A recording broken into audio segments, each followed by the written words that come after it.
Kita lanjut ke dalam bab berikutnya, yaitu chapter 0.6, di mana kita akan belajar mengenai bentuk pangkat. Nah, di dalam chapter 0.6 ini, setidaknya ada 5 capaian pembelajaran. Kita akan belajar mengenai akar pangkat 2, kemudian akar pangkat secara umum, kemudian menambahkan atau mengurangi suatu bentuk akar pangkat, merasionalkan penyebut yang berbentuk akar pangkat, dan yang terakhir itu kita akan belajar tentang pangkat pecahan. Kita mulai dari akar pangkat 2. Ya, akar itu adalah kebalikan dari pangkat. Ya, jadi misalkan saya punya bilangan ya, 2 kuadrat. Nah, 2 kuadrat itu apa? Itu tuh 4. Oleh karena itu akar 4 itu adalah 2. Nah, misalkan contoh yang lain, 5 kuadrat itu apa? 25. Maka akar dari 25 itu adalah 5. Ya, jadi akar itu adalah kebalikan dari pangkat. Nah, perlu diingat bahwa hasil dari akar pangkat 2 itu selalu positif. Nah, kita tahu bahwa 2 kuadrat itu 4, min 2 kuadrat itu juga 4 nih. Ya, jadi min 2 kali min 2 kan minusnya kan kecoret, jadi min 2 kuadrat itu 4, tetapi akar 4 itu selalu 2 ya, tidak pernah hasilnya itu negatif. Jadi hasil dari akar pangkat selalu positif. Nah, terakhir akar juga itu tidak pernah menerima bilangan negatif ya. Jadi tidak ada itu istilah akar min 1, akar min 2, itu akar min 3 itu tidak ada ya. Jika kalian coba ini di kalkulator pun hasilnya pun akan error ya. Kalau akar 0 itu ada ya, 0 ya. Akar 1 itu ada 1, tapi akar bilangan negatif itu tidak pernah ada. Beberapa akar pangkat 2 ini bisa dicari, namun sebagian besar itu tidak bisa ya. Nah, kapan bisa atau kapan tidak bisa, kalian harus ingat persamaan kuadrat gitu. Jadi contohnya ini 1 kuadrat itu 1 ya, 2 kuadrat itu 4, 3 kuadrat itu 9 ya, dan seterusnya gitu.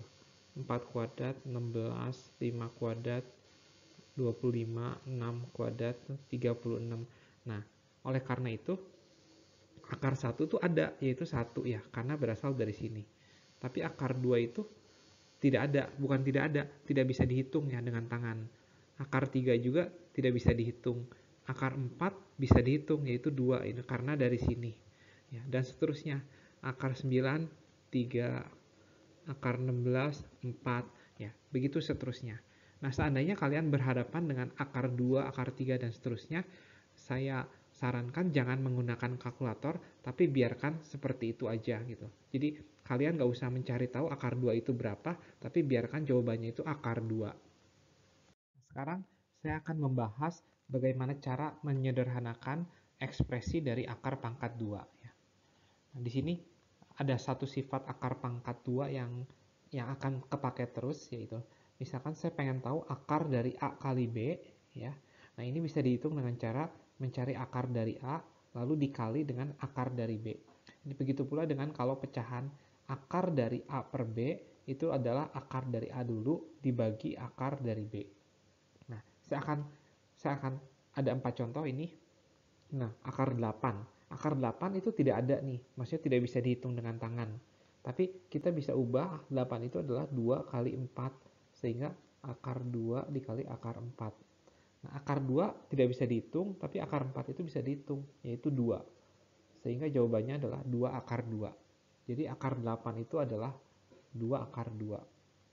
Nah, 200 nih. 200 itu dapat dengan mudah kita ubah menjadi 100 dikalikan 2. Nah, kita ubah menjadi akar 100 dikalikan akar 2. Nah, akar 100 itu tentu saja kita udah tahu 10 kuadrat itu 100. Oleh karena itu akar 100 adalah 10 dan akar 2 kita biarkan seperti itu jadi 10 akar 2. Selanjutnya untuk ini akar 3x kuadrat kita ubah menjadi akar 3 dikalikan akar x kuadrat ya. Nah, kan lagi-lagi kuadrat itu adalah kebalikan dari akar pangkat 2. Oleh karena itu akar dari x kuadrat yaitu x ya. X akar 3. Dan yang terakhir akar dari 18 per 49 ya. Kita ubah menjadi akar dari 18 per akar dari 49. Nah, 18 itu kita belum bisa hitung akar itu akar berapa. Kita ubah menjadi 9 kali 2. Akar 49 kita udah tahu yaitu 7. Nah, akar 9 dikalikan akar 2 per 7. Nah, akar 9 kita tahu 3 ya. Nah, ini adalah jawaban untuk nomor 4.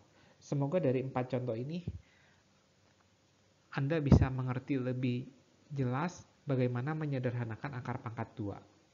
Selain akar pangkat 2, kita juga bisa mendefinisikan akar pangkat terhadap bilangan lain, contohnya akar pangkat 3, akar pangkat 4, atau akar pangkat 5. Nah, sekarang kita akan bahas dulu akar pangkat 3.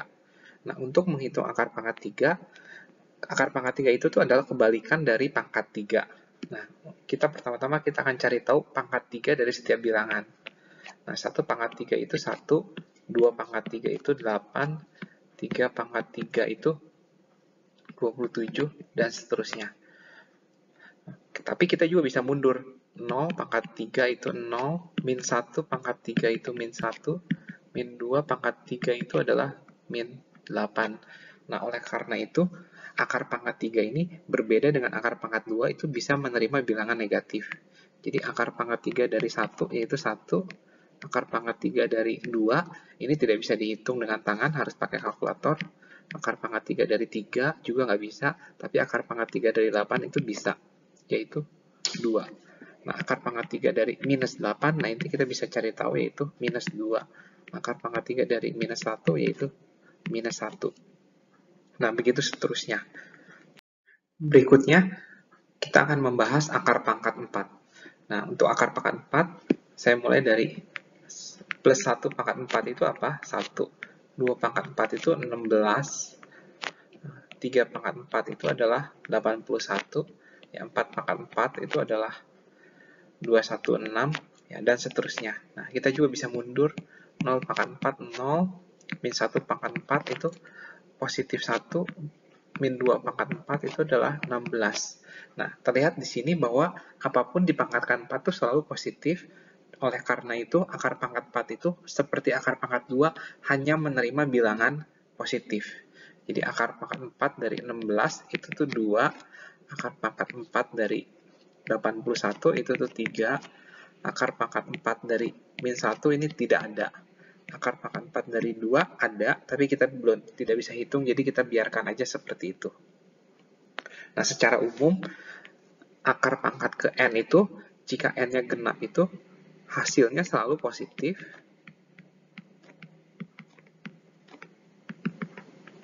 Dan akar pangkat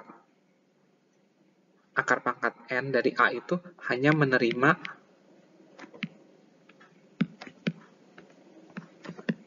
bilangan positif.